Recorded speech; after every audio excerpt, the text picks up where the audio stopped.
सभी विद्यार्थियों का मीनाज एजुकेशन हब में जो है वो हार्दिक अभिनंदन जो है वो मैं करता हूं। आपका बहुत बहुत जो है स्वागत है। हमारा टॉपिक चल रहा था वैदिक एजुकेशन या वैदिक सभ्यता के बारे में जो है वो हम पढ़ रहे थे। हमने चर्चा की थी कि जो वैदिक सभ्यता है उसकी अगर हम बात करते हैं तो वैदिक सभ्यता जो है वो हम कहें कि हमें जो है दो भागों में हमने देखी थी। वैदिक सभ्यता हमें जो है वो मिलती है एक पूर्व वैदिक काल और एक हमें जो है वो मिलता है उत्तर वैदिक काल। ये दो चीज़ें हमने जो है वो यहाँ पे जो है उसका अध्ययन करना है। और अभी हम देख रहे थे पूर्व वैदिक काल। पूर्व वैदिक काल के कुछ तथ्य जो हमारे सामने बचे हुए हैं उनकी जो है वो हम अभी जो है वो चर्चा करने जा रहे हैं।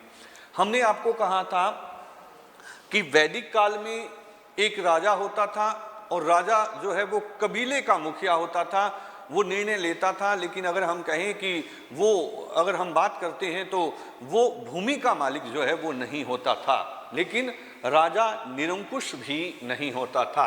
राजा पे जो है वो नियंत्रण रखा जाता था। राजा पे नियंत्रण जो है वो हम कहें कि रखा जाता था।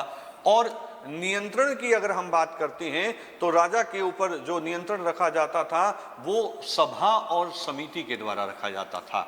सभा मिलती है हमें यहाँ पे, एक हमें जो है समिति मिलती है और एक हमें जो है वो विदत मिलती है। ये आर्यों की तीन संस्थाएं हमें जो है वो प्राप्त होती है। आर्यों की हमें जो है वो तीन संस्थाएं हमें जो है वो प्राप्त होती है। सभा की अगर हम बात करते हैं तो सभा का उल्लेख ऋग्वेद में 8 बार हुआ है, समिति का उल्लेख 9 बार हुआ है और विदत का उल्लेख जो है वो 122 बार जो है वो हमें यहाँ पे जो है वो मिलता है। सभा में हम कहें तो विद्वान जन और या वृद्ध जन जो है वो लोग होते थे। वृद्ध जो हम कहें कि जो लोग होते थे, वृद्ध जनों की जो है वो हम कहें कि ये जो है सभा होती थी। समिति में सभी युवा लोग जो है शामिल होते थे। समिति में जो है सभी युवा लोग जो है वो हम कहें कि शामिल होते थे। लेकिन आर्यों की सबसे जो प्राचीन संस्था थी वो हमें जो है वो विदत जो है वो प्राप्त होती है। और विदत में हम कहें कि धन के बंटवारे की बात की जाती थी।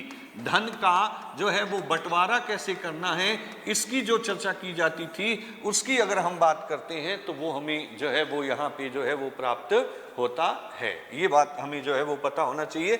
विदत जो है वो 122 बार था, समिति जो है वो हम कहें 9 बार जो है, इसमें सभी युवा लोग जो है वो हम कहें कि शामिल होते थे।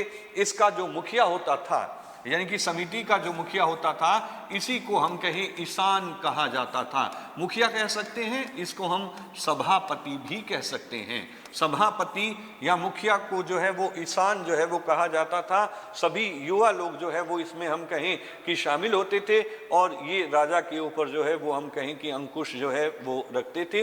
ये बातें हमें यहाँ पे जो है वो मिलती है। फिर हम ये कह सकते हैं कि जो ये सभा और विदत और ये है, इसमें महिलाएं भी जो है वो क्या होती थी, शामिल होती थी। यानी कि महिलाओं का उच्च स्थान हमें देखने को यहाँ पे जो है वो मिलता है। लेकिन जब हम अथर्ववेद की बात करते हैं, अथर्ववेद जो हम कहें चौथा वेद है, इसकी अगर हम बात करते हैं तो इसी में सभा और समिति को ये कहते हैं कि ये प्रजापति की पुत्रियां हैं। प्रजापति की जो है वो हम कहें कि पुत्रियां कहा गया है। और प्रजापति की पुत्रियां जो है वो किसको कहा गया है, तो वो हम ये कह सकते हैं कि सभा और समिति को प्रजापति की पुत्रियां जो है वो कहा गया है। ये बातें हमें यहाँ पे जो है वो प्राप्त होती हैं। ये मुख्य तीन समितियों के तीन जो है संस्थाओं के बारे में हमें पता होना चाहिए। सभा, समिति और विदत जो है वो हम कहें कि प्राप्त होती है। आगे देखिएगा, इसके बाद जो है वो हम चर्चा करते हैं। ऋग्वेद में इंद्र को प्रमुख देवता माना गया है। यानी कि अगर हम कहें कि आर्यों के जो प्रमुख देवता थे वो कौन हैं, तो आर्यों के जो प्रमुख देवता हमें यहाँ पे मिलते हैं वो इंद्र है। और इंद्र को ही जो है वो हम कहें कि पुरंदर कहा गया है। पुरों को नष्ट करने वाला, दुर्गों को नष्ट करने वाला पुरंदर जो है वो कहा गया है। ऐसा भी वर्णन जो है वो हमें यहाँ से हम कहें कि प्राप्त होता है। आगे जो है वो हम आगे चर्चा करें। ऋग्वेद के अंदर हमें 7वां मंडल मिलता है। ऋग्वेद की अगर हम बात करते हैं तो ऋग्वेद में हमें मंडल मिलता है 7वां। वैसे हमने आपसे बताया था कि ऋग्वेद में टोटल 10 मंडल हैं। तीसरे मंडल में गायत्री मंत्र की रचना विश्वामित्र जी के द्वारा की गई थी। 9वां मंडल सोम को समर्पित किया गया था। 10वें मंडल में हमें वर्ण व्यवस्था की जो है वो जानकारी उपलब्ध होती है। चौथे मंडल में हमें कृषि के बारे में जो है वो वर्णन उपलब्ध होता है। हम अभी 7वें मंडल की बात कर रहे हैं और 7वें मंडल में हमें जो है 10 राज युद्ध मिलता है। कौन सा युद्ध मिलता है? तो 10 राज युद्ध जो है वो हमें इसका वर्णन यहाँ से उपलब्ध होता है, जो रावी नदी के किनारे हुआ था।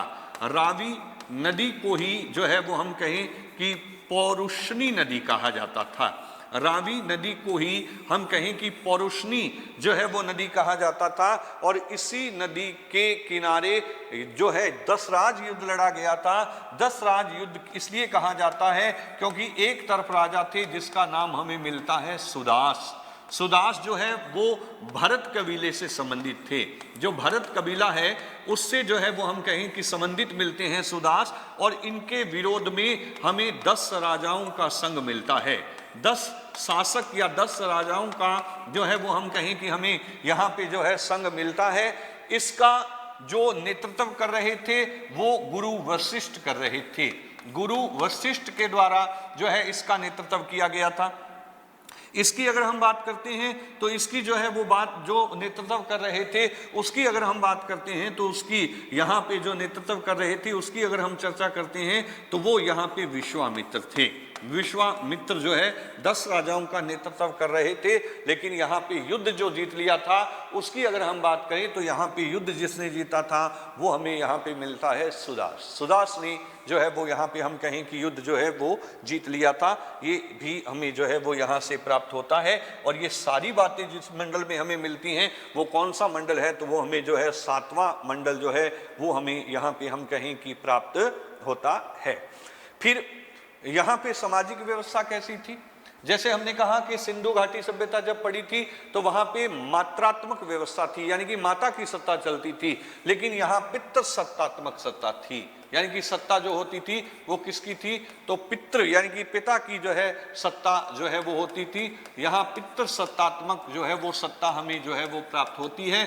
घर का मुखिया पिता होता था। घर का मुखिया कौन होता था? तो पिता जो है वो घर के क्या होते थे? हम कहें कि यहाँ पे जो है वो मुखिया होते थे। ये तथ्य भी हमें जो है वो प्राप्त होता है। फिर पिता मुखिया होता था। शतपथ ब्राह्मण में लिखा गया है कि पिता का अपने पुत्रों के ऊपर पूर्ण अधिकार होता था और वो अपने पुत्रों को बेच भी सकता था। यानी कि पुत्र को पिता की क्या माना गया? संपत्ति माना गया है और वो अपने पुत्र को आवश्यकता होने पे हम कहें कि बेच सकता है। ऐसा वर्णन जो है वो हम कहें कि प्राप्त होता है। शून्यशेफ आख्यान मिलता है हमें, जिससे ये जानकारी जो है वो प्राप्त होती है। और शून्यसेन आख्यान जो है उसकी हम बात करें तो ऐत्रेय ब्राह्मण ग्रंथ में ये सारी बातें हमें जो है वो प्राप्त होती है। लेकिन इसका ये मतलब नहीं है कि पिता का पुत्र के प्रति कोई प्यार नहीं था, लगाव नहीं था। लेकिन हम कह सकते हैं कि उस वक्त इतना सम्माननीय स्थान था पिता का कि पुत्र उसकी संपत्ति की तरह काम किए जाते थे और आवश्यकता होने पे वो उनका जो है वो हम कहें कि बेच सकते थे, विक्रय कर सकते थे। ये तथ्य हमें जो है वो यहाँ से जो है वो प्राप्त होता है। पितृ सत्तात्मक सत्ता थी। फिर मैंने कहा कि यहाँ हमें 10वां मंडल मिलेगा। ऋग्वेद का जो है वो हमें 10वां मंडल मिलता है। टोटल 10 ही मंडल है ऋग्वेद के अंदर, लेकिन 10वें मंडल के अंदर हमें वर्ण व्यवस्था की जानकारी मिलती है। यानी कि वर्ण व्यवस्था की जो है वो हम कहें कि जानकारी जो है वो उपलब्ध होती है। वर्ण व्यवस्था की जानकारी हम कहें कि यहाँ से जो है वो उपलब्ध होती है। और ये बातें हमें जो है वो 10वें मंडल से जो है वो प्राप्त होती है। और 10वें मंडल में ये जानकारी कहाँ से मिलती है? तो उस सूक्त का नाम है पुरुष सूक्त। पुरुष सूक्त जो है वो हम कहें कि यहाँ से जो है वो प्राप्त होता है। पुरुष सूक्त हम कहें कि यहाँ से जो है वो प्राप्त होता है। और ऐसी बात हमें यहाँ पे मिलती है। 4 वर्णों की अगर हम बात करें तो यहाँ पे हमें मिलता है ब्राह्मण। यहाँ क्या मिलता है? ब्राह्मण। दूसरे नंबर पे हम कहें कि हमें क्या मिलता है? क्षत्रिय। तीसरे नंबर पे अगर हम कहें तो हमें मिलता है वैश्य, और चौथे नंबर की अगर हम बात करते हैं तो चौथे नंबर पे हमें मिलता है शूद्र। ब्राह्मण, क्षत्रिय, वैश्य और शूद्र, ये चीजें जो है वो हम कहें कि यहाँ से हमें जो है वो प्राप्त होती है। लेकिन ये जो वर्ण व्यवस्था थी, इसकी सबसे बड़ी बात थी कि यह जो है कर्म पे आधारित होती थी, कर्म पर जो है वो आधारित थी। और यहाँ कहा गया था कि एक विराट पुरुष के मुख से, विराट पुरुष ईश्वर को कह सकते हैं, एक इस विराट पुरुष के मुख से ब्राह्मणों की उत्पत्ति हुई थी। फिर जो है कहा गया कि जो उनके बुझाएं थी, इनसे क्षत्रियों की उत्पत्ति हुई थी। उनकी जंघाओं से जो है वैश्य पैदा हुए थे, और उनके पैरों से जो है वो हम कहें कि शूद्र जो है वो पैदा हुए थे। लेकिन कहते हैं कि जो व्यक्ति जैसा कर्म करता था, जैसा काम करता था, उसको वैसे ही वर्ण में रखा जाता था। एग्जाम्पल के तौर पे हम जो है वो कह सकते हैं कि महाराजा जनक जन्म से क्षत्रिय थे, लेकिन अगर हम कहें कर्म से वो ब्राह्मण थे, ज्ञानी महापुरुष थे, तो उनको जो है ब्राह्मणों की श्रेणी में रखा जाता था। इसी प्रकार अगर हम बात करते हैं कि हमें जो है भगवान परशुराम जो है वो मिलते हैं, और भगवान परशुराम की अगर हम बात करें तो वो जन्म से ब्राह्मण थे, लेकिन उनके कार्य और क्रम जो थे वो कैसे थे, तो वो जो है क्षत्रियों जैसे थे, तो उनको जो है क्षत्रियों में जो है वो रखा जाता था। लेकिन हम कहें कि वर्ण व्यवस्था की जो जानकारी हमें उपलब्ध हुई थी वो 10वें मंडल में कहाँ मिली थी, तो वो हमें मिली थी पुरुष सूक्त में। और पुरुष सूक्त में यहाँ पे 4 वर्ण बताए गए थे, ब्राह्मण, क्षत्रिय, वैश्य और शूद्र। सबसे नीचे वाला जो है वो हम कहें शूद्र होता था। ये ब्राह्मण जो है ये पढ़ाने का काम करते थे, ये युद्ध प्रिय जाति होती थी, देश की सुरक्षा के लिए होती थी। वैश्य जो है वो हम कहें कि व्यापार जो है वो करते थे, ये अगर हम कहें कि जो है वो व्यापार करते थे। और अगर हम शूद्र की बात करते हैं तो शूद्र की अगर हम चर्चा करें तो शूद्र जो है इन 3 वर्णों की सेवा करते थे या निम्न श्रेणी के काम करते थे, लेकिन फिर भी किसी के साथ भेदभाव नहीं किया जाता था। कर्म पे आधारित ये व्यवस्था हमें जो है यहाँ पे जो है वो उपलब्ध होती है, और ये हमें जो है 10वें मंडल पे जो है वो मिलती है। वैसे वर्ण का मतलब वेदों में रंग से लिया गया है कि ये जो है वो हम कहें कि इनकी अगर हम बात करते हैं तो हमें यहाँ पे जो है वो दिखता है कि जो यहाँ की व्यवस्था थी वो, वैसे तो वर्ण शब्द आया था रंग, इसमें कहा गया कि जो आर्य थे वो सफेद वर्ण से संबंधित थे, उनका रंग जो है वो गोरा था। जबकि दूसरी तरफ अगर हम देखते हैं तो दूसरी तरफ जो है वो हमें दिखता है कि जो दास थे, या हम कहें जिनको हम नीचे जो है शूद्रों की श्रेणी में रखते हैं, उनकी अगर हम बात करते हैं तो वो क्या थे, तो उसकी अगर हम बात करें तो वो काले रंग के जो है वो होते थे। ऐसी जो है व्यवस्था यहाँ पे हमें जो है वो दिखाई देती है। इसके बाद हम अब जो है काल पढ़ते हैं, और उसी की अगर हम बात करते हैं तो वो हमें जो है वो मिलता है उत्तर वैदिक काल। उत्तर वैदिक काल, उत्तर वैदिक काल की अगर हम बात करें, उत्तर वैदिक काल जो कब से कब तक था, तो ये 1000 से लेकर के 600 ईसा पूर्व तक हमें दिखाई देता है। 1000 से लेकर के 600 ईसा पूर्व तक हमें जो दिखाई देता है, उसकी अगर हम बात करें तो वो जो है वो हमें उत्तर वैदिक काल जो है वो दिखता है। वहां केवल एक वेद की रचना हुई थी जिसका नाम था ऋग्वेद। यहाँ उत्तर वैदिक काल की अगर हम बात करते हैं कि जो आर्य थे ये वैदिक काल में तो रहते थे पंजाब में, यानी कि इनका निवास पहले कहाँ था, पंजाब में। लेकिन अब ये लोग कहाँ आ गए थे, तो ये जो है कुरुक्षेत्र या जो दिल्ली का जो क्षेत्र था, हस्तिनापुर की जो नगरी हमें जो है वो मिलती है, तो कुरुक्षेत्र की तरफ जो है वो चले गए थे। ये हमें जो है वो दिखता है, ये बातें हमें यहाँ पे जो है वो प्राप्त होती हैं। कुरुक्षेत्र की तरफ, दिल्ली की तरफ जो है इनका निवास जो है वो बढ़ गया था। ये आर्य सभ्यता कुरुक्षेत्र, गंगा यमुना दोआब क्षेत्र की तरफ जो है वो चली गई थी। और यहाँ पे 2 जनपद बहुत इंपॉर्टेंट हो गए थे। 2, वैसे महाजनपद की बात करें तो 16 महाजनपद मिलते हैं, लेकिन उत्तर वैदिक काल में हमें जो जनपद मिलते हैं उसमें एक तो मिलता है कुरु जनपद। कुरु जनपद बहुत महत्वपूर्ण था। कहते हैं कि कभी यहाँ अकाल नहीं पड़ा था, कभी यहाँ ओले नहीं पड़े थे। और दूसरा जो जनपद माना जाता है उसी का नाम हमें मिलता है पंचाल। दूसरे का नाम जो है वो हमें मिलता है पंचाल, जो है वो जनपद, ये हमें जो है वो प्राप्त होता है। अब हम चर्चा करते हैं कि यहाँ कौन कौन सा साहित्य लिखा गया। तो साहित्यों में अगर हम कहें तो दूसरे नंबर पे यहाँ पे जो है यजुर्वेद की रचना की गई थी। यजुर्वेद, जिसमें हमें यज्ञ से संबंधित जानकारियां उपलब्ध होती हैं। फिर हम यहाँ लिख सकते हैं कि यहाँ जो है तीसरा वेद मिला था जिसका नाम था सामवेद। सामवेद का मतलब होता है संगीत, जो है वो हम कहें कि संगीत की जो है वो जानकारी हमें यहाँ जो है वो उपलब्ध होती है। संगीत की जानकारी उपलब्ध होती है। और गीता में भगवान कृष्ण कहते हैं कि सभी वेदों में मैं सामवेद हूँ। यानी कि हमसे पूछा जाए कि भारतीय संगीत की उत्पत्ति कहाँ होती है तो वो सामवेद में मिलती है। इसमें ज़्यादातर मंत्र ऋग्वेद से लिए गए हैं और थोड़े बहुत मंत्र जो है वो लगभग 70-75 के करीब जो मंत्र मिलते हैं वो हमें नए यहाँ पे उपलब्ध होते हैं।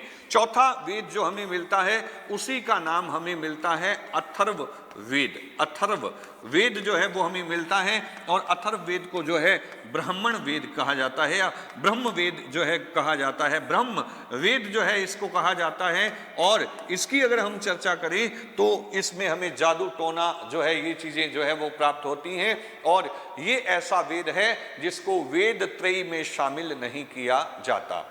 वेद त्रयी का मतलब 3 वेद हैं। हम कहें ऋग, यजुर और साम, ये वेद त्रयी में आते हैं क्योंकि अगर हम इनकी चर्चा करें तो ये हमें पारलौकिक जीवन के बारे में जो है वो बताते हैं। पारलौकिक जीवन की जो है वो हमें जानकारी उपलब्ध करवाते हैं। लेकिन ये एक ऐसा वेद है जो हमें संसारिक जीवन की जानकारियां जो है वो उपलब्ध करवाता है, इसलिए इसको वेद त्रयी में जो है वो शामिल जो है वो हम कहें कि नहीं किया जाता है। ये बातें भी हमें जो है यहाँ से जो है वो प्राप्त होती है।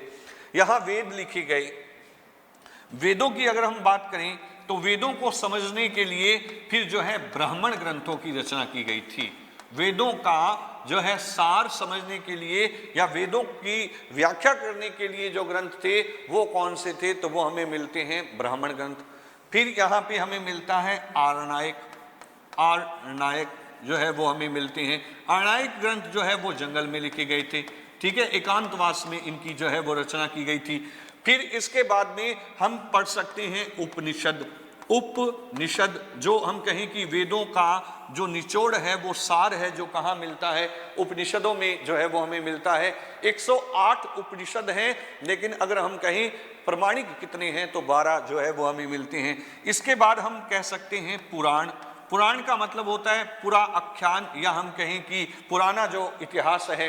पुराणों की संख्या हमें जो है वो 18 मिलती है, लेकिन सबसे पुराना सबसे प्राचीन पुराण जो है वो मत्स्य पुराण जो है वो मिलता है। लोमश ऋषि के द्वारा इनकी जो है वो रचना की गई थी। और 2 महाकाव्य हमें मिलते हैं, जिसमें हमें मिलता है रामायण जिसकी रचना कर रहे थे वाल्मीकि जी, और दूसरी हमें जो हमें यहाँ मिलती है उसी को हम कहते हैं महाभारत। महाभारत को जय संहिता भी कहा जाता था। ये जो रचना की गई थी इन ग्रंथों की, ये हम कहें कि उत्तर वैदिक काल में जो है इनकी रचना यहाँ पे जो है वो की गई थी। ये चीजें हमें यहाँ पे जो है वो प्राप्त होती हैं। आगे हम बढ़ जाएंगे। यहाँ हम कहें कि सभा को निरिष्ठा जो है वो कहा गया था। विदत का उल्लेख उत्तर वैदिक काल में हमें प्राप्त नहीं होता।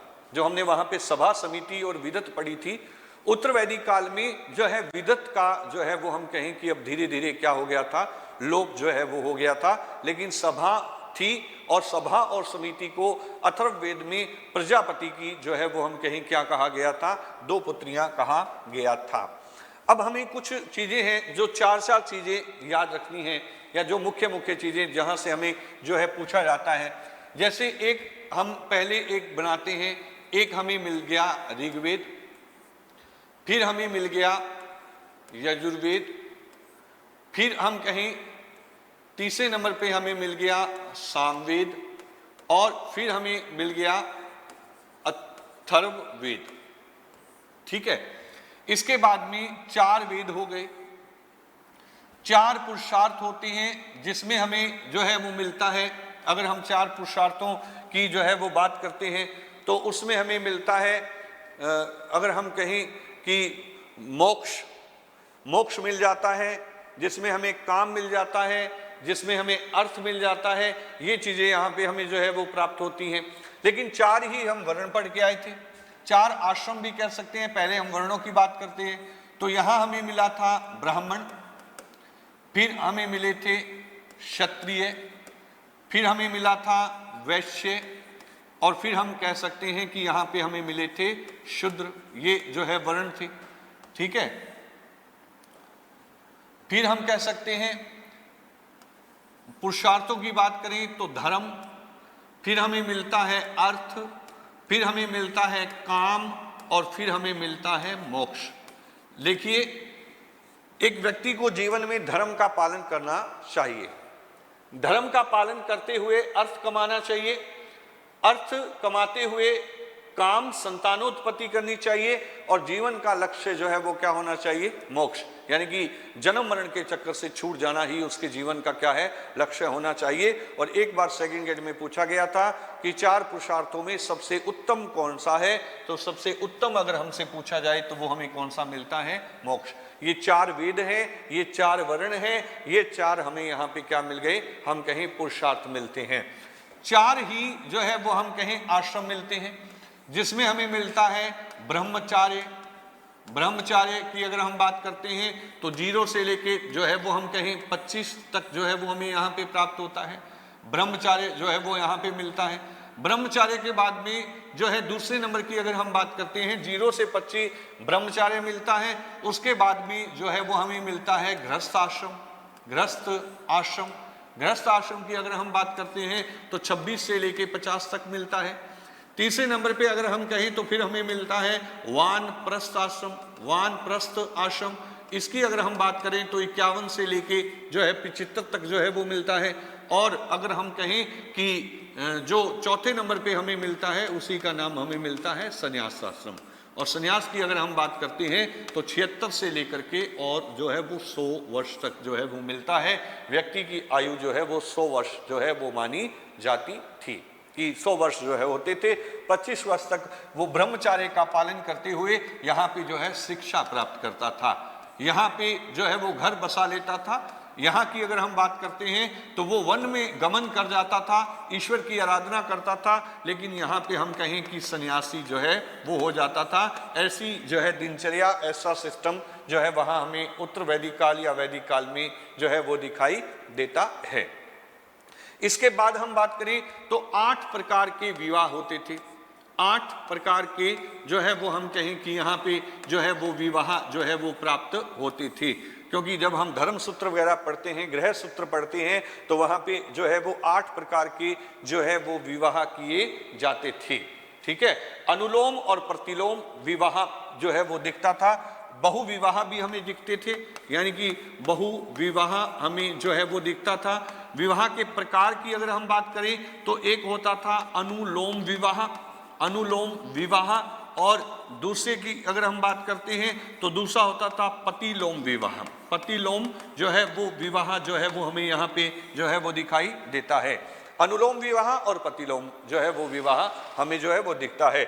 अनुलोम में लड़की निम्न कुल की होती थी, यानी कि जो लड़की होती थी उस लड़की की अगर चर्चा करते हैं तो वो नीचे कुल की होती थी। नीचे कुल की जो लड़की होती थी उच्च कुल का लड़का होता था। इस विवाह को अनुलोम विवाह जो है वो कहा जाता था। लेकिन पतिलोम में हम कहें कि जो लड़का था वो नीचे कुल का होता था, इसका कुल जो है वो हम कहें कि नीचा माना जाता था। लड़की उच्च कुल की होती थी। लेकिन विवाह के प्रकार जो है वो 8 प्रकार के हमें जो है वो दिखाई देते हैं। ये जो है चर्चाएं हमें जो है वो पता होनी चाहिए। इसके बाद अगर हम बात करते हैं, एक व्यक्ति पे 3 ऋण माने जाते थे कि एक व्यक्ति जो है उसके ऊपर जो है 3 ऋण जो है वो हम कहें कि यहाँ पे जो है वो होते थे। 3 ऋण की अगर हम बात करते हैं तो यहाँ पे सबसे पहले ऋण होता था, इसी को कहा जाता था ऋषि ऋण। कौन सा ऋण होता था? तो ऋषि ऋण जो है वो हम कहें कि यहाँ पे होता था। ऋषि ऋण के बाद में दूसरा ऋण होता था जिसको हम कहते थे देव ऋण। देव जो है वो हम कहें कि ऋण होता था। और तीसरे नंबर की अगर हम बात करते हैं तो तीसरा जो होता था इसी को कहा जाता था पितर ऋण। ये 3 जो है ऋण एक व्यक्ति के ऊपर होते थे जो जिसको चुकाना जो है वो जरूरी था।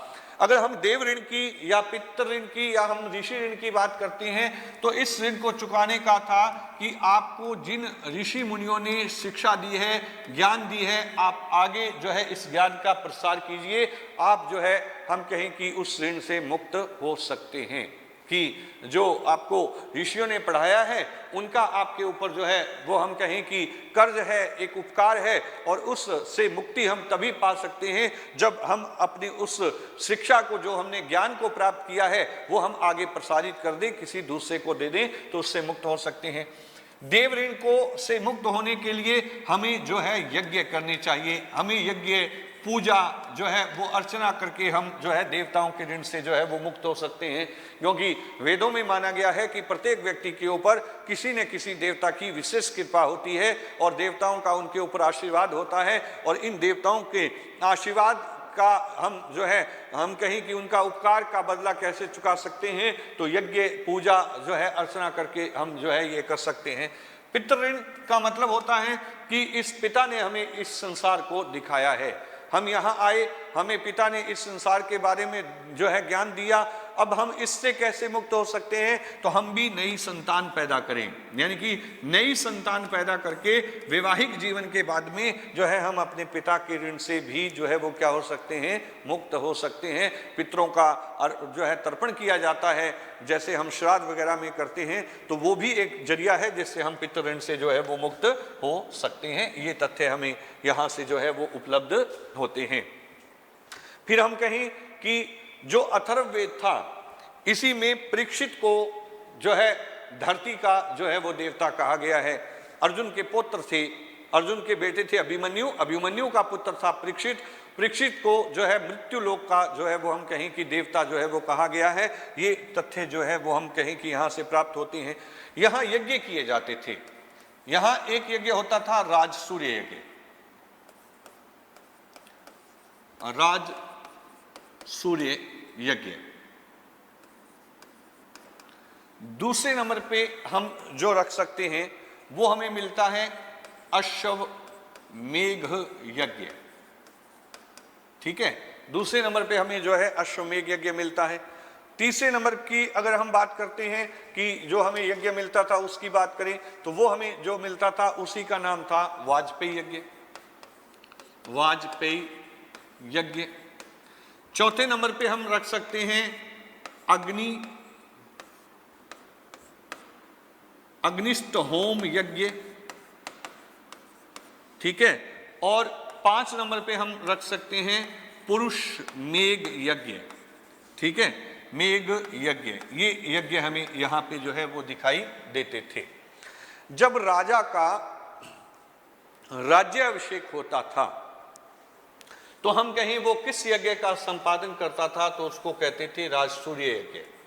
जैसा कि महाभारत में हमें युधिष्ठिर का दिखता है, जिन्होंने इंद्रप्रस्थ में राजसूर्य यज्ञ का संपादन किया था, और वहाँ के मुखिया जो है वो भगवान कृष्ण बनाए गए थे, और उसी राजसूर्य यज्ञ में शिशुपाल की जो है वो हम कहें कि हत्या की गई थी और शिशुपाल वध किया गया था, वो हमें राजसूर्य यज्ञ मिलता है। हम कहें इन सभी यज्ञों में सबसे जो महत्वपूर्ण यज्ञ था उसकी अगर हम बात करते हैं, तो वो महत्वपूर्ण यज्ञ हमें जो प्राप्त होता है उसी का नाम हमें मिलता है अश्वमेघ यज्ञ। ये सबसे खर्चीला यज्ञ था, राजा की शक्ति का प्रतीक माना जाता था। राजा जब अपने साम्राज्य का विस्तार करता था तो जो है वो हम कहें कि एक घोड़ा छोड़ देते थे, और उस घोड़े को जहां जहां से वो निकल जाता था तो वो राज्य उस राजा के नियंत्रण में माना जाता था। लेकिन अगर कोई यज्ञ का घोड़ा पकड़ लेता था तो फिर उसको उस राजा के साथ में युद्ध करना पड़ता था। जैसे कि रामायण काल में भगवान श्री राम ने अश्वमेघ यज्ञ किया था और लवकुश ने जो है उनका घोड़ा जो है वो पकड़ लिया था, वो सारी कहानी हमें दिखती है। सबसे महत्वपूर्ण यज्ञ अगर हमसे पूछा जाए तो वो हमें कौन सा मिलता है, वो हमें अश्वमेघ यज्ञ मिलता है। अश्व जो छोड़ा जाता था इसकी बाद में जो है वो बलि दे दी जाती थी। फिर हम कहें वाजपेयी यज्ञ, इसमें जो है नावों की दौड़ होती थी, नावों की जो है वो हम कहें कि दौड़ जो है वो की जाती थी, नावों की दौड़ की जाती थी। अगर हम यहाँ पे जो है वो बात करते हैं नावों की दौड़ की जाती थी और यहाँ पे राजा को जो है वो जिताया जाता था। राजा अपनी रत्नियों के घर जो है वो जाते थे। ये चीज़ें हमें वाजपेयी यज्ञ के अंदर हमें जो है वो मिलती हैं। अग्निष्टोम यज्ञ की अगर हम बात करते हैं तो अग्निष्टोम यज्ञ में जो है वो हम कहें कि सात्विक जीवन व्यतीत करना पड़ता था, जो पुरुष इस यज्ञ को करता था। और विशेष तौर पे यहाँ पे सोम रस पिया जाता था। कौन सा रस पीते थे? तो हमने कहा था कि जो यहाँ पे जो है सोम रस जो है वो विशेष तौर पे पीते थे। अग्नि में किसी पशु की जो है वो बलि दे दी जाती थी। ये यज्ञ हमें जो है वो व्यतीत जो है वो प्राप्त होता है। यज्ञ करने वाले नंबर 1 साल 1 ईयर सात्विक जीवन व्यतीत करेंगे और सोम रस का जो है सेवन किया जाता था। अग्नि के अंदर किसी पशु की बलि दी जाती थी। फिर हमें जो है वो मिलता है पुरुष मेघ यज्ञ। इसमें पुरुष की बलि दी जाती थी। पुरुष की जो है वो हम कहें कि बलि दे दी जाती थी, जिसको पुरुष मेघ यज्ञ कहा जाता था। लेकिन इसको जो है वो अच्छा नहीं माना जाता था। यानी कि इसकी अगर हम बात करें तो ये जो है वो अच्छा नहीं था, ये जो है वो हम कह सकते हैं। लेकिन हमें पता होना चाहिए यज्ञ होते थे, लेकिन यज्ञ बहुत खर्चीले हो गए थे। यज्ञों की अगर हम बात करते हैं तो यज्ञ हमें जो है वो बहुत खर्चीले जो है वो प्राप्त होते हैं। जो यज्ञ बड़े आसानी से किए जाते थे ऋग्वेद काल में, वो अब जो है यहाँ पे बहुत खर्चीले जो है वो दिखाई देते हैं।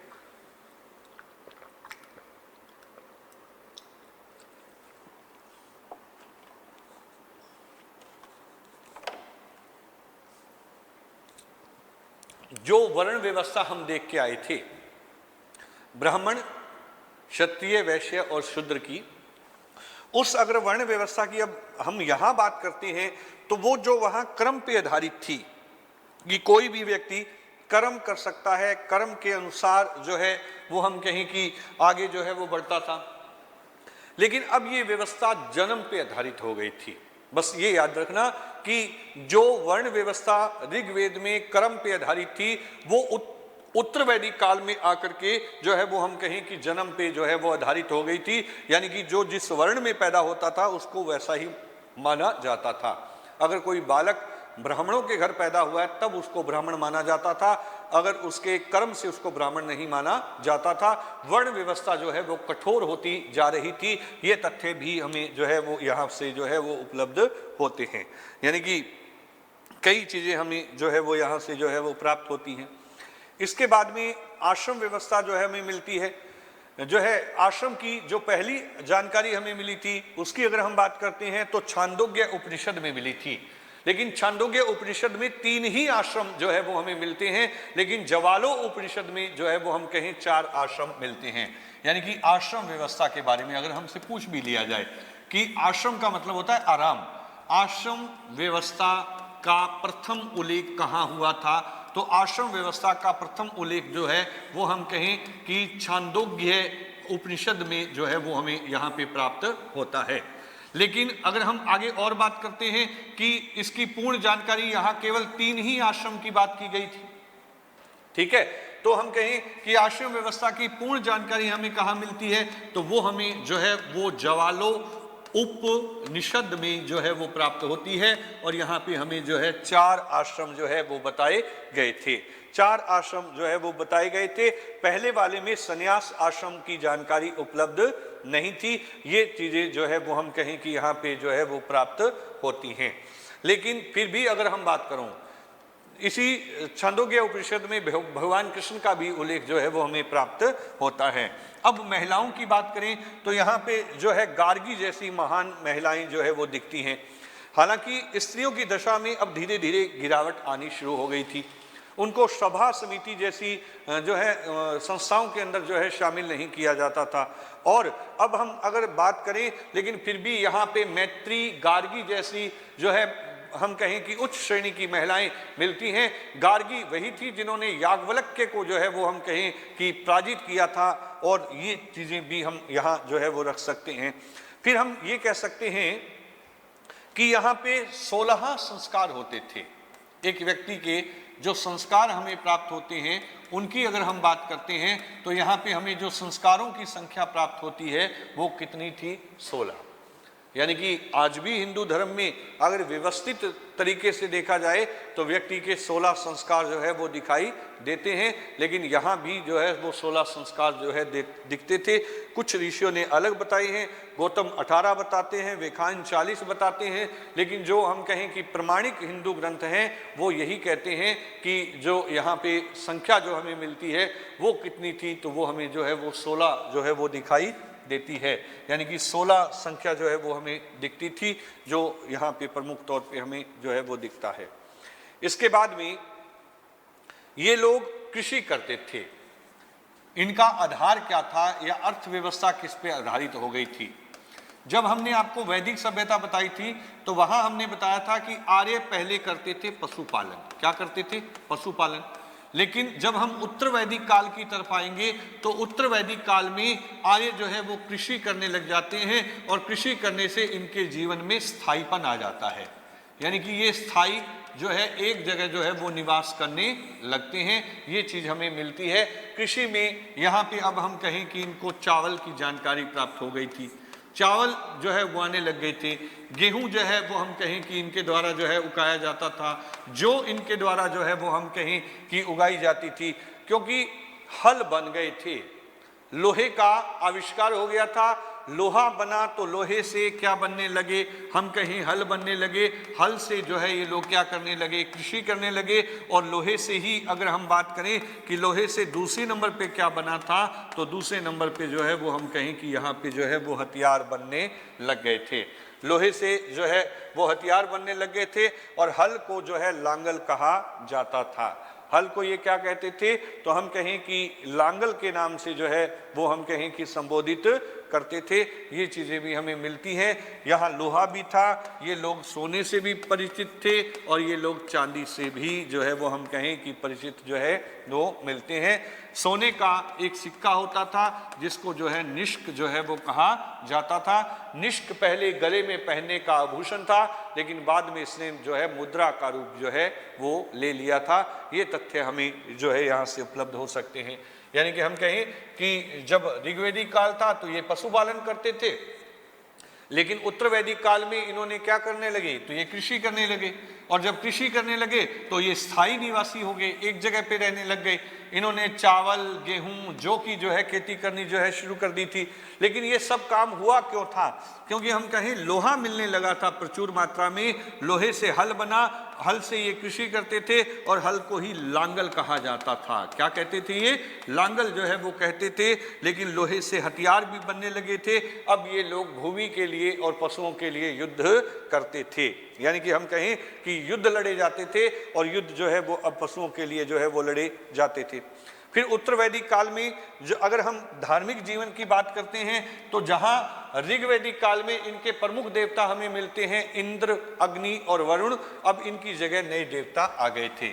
यहाँ पे अगर हम कहें कि ऋग्वेद में तो पहले इंद्र था, फिर हम दूसरे जो हमें मिलते हैं उसकी अगर हम बात करते हैं तो दूसरे देवता अग्नि थी, और तीसरे की अगर हम बात करते हैं तो वो जल के देवता जो थे उसका नाम हमें जो है वरुण मिलता है। लेकिन अब इनका महत्व कम हो गया था, अब इनका महत्व कम हो गया।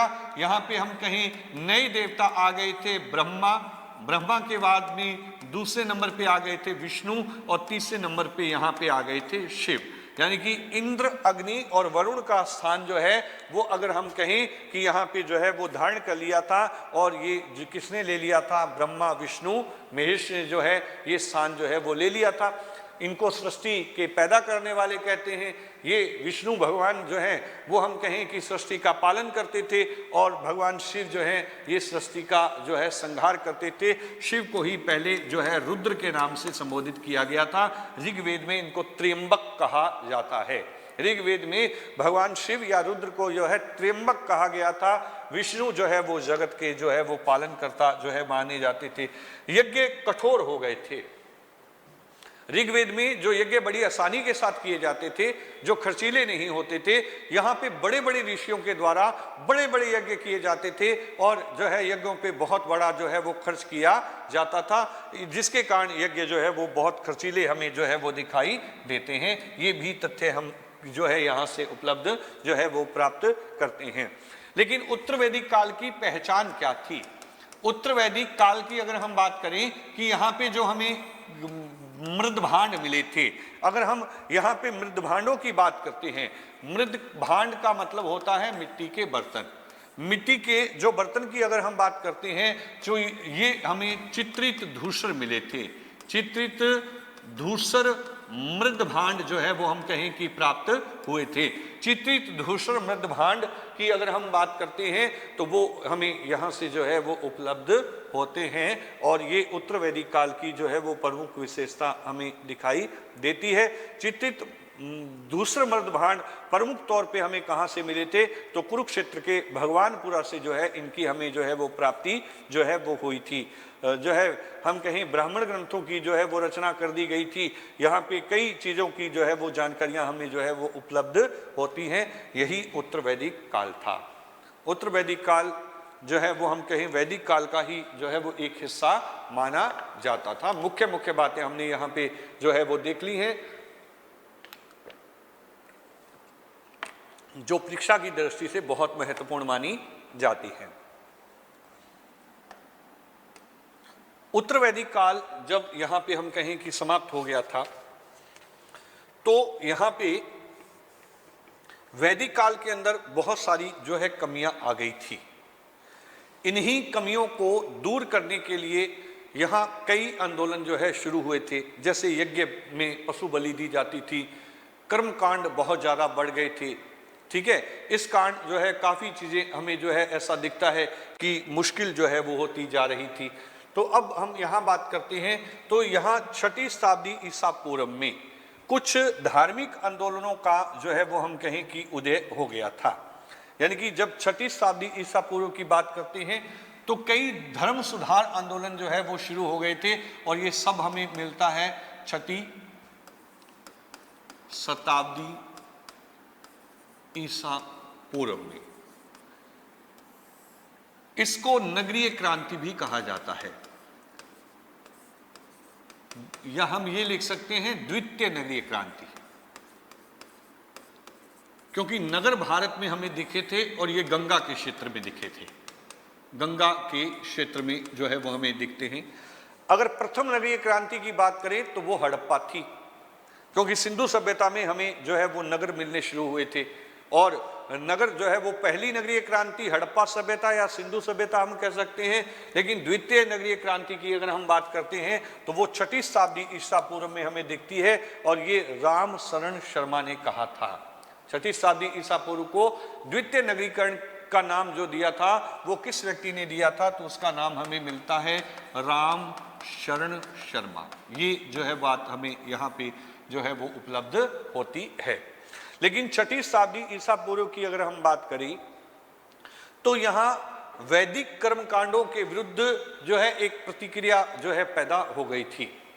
ब्राह्मणों का नियंत्रण जो कठोर होता जा रहा था समाज के ऊपर, उसको जो है हटाने के लिए यहाँ पे हम कहें कई क्रांतियां जो हैं वो दिखती हैं, और उसी में हमें 2 क्रांतियां प्रमुख तौर पे दिखती हैं, एक जैन और एक बौद्ध। यानी कि हम ये कह सकते हैं जैन धर्म का उदय हो गया था, और जो है वो हम कहें बौद्ध धर्म का उदय हो गया था। हालांकि बौद्ध धर्म से जैन धर्म जो है वो प्राचीन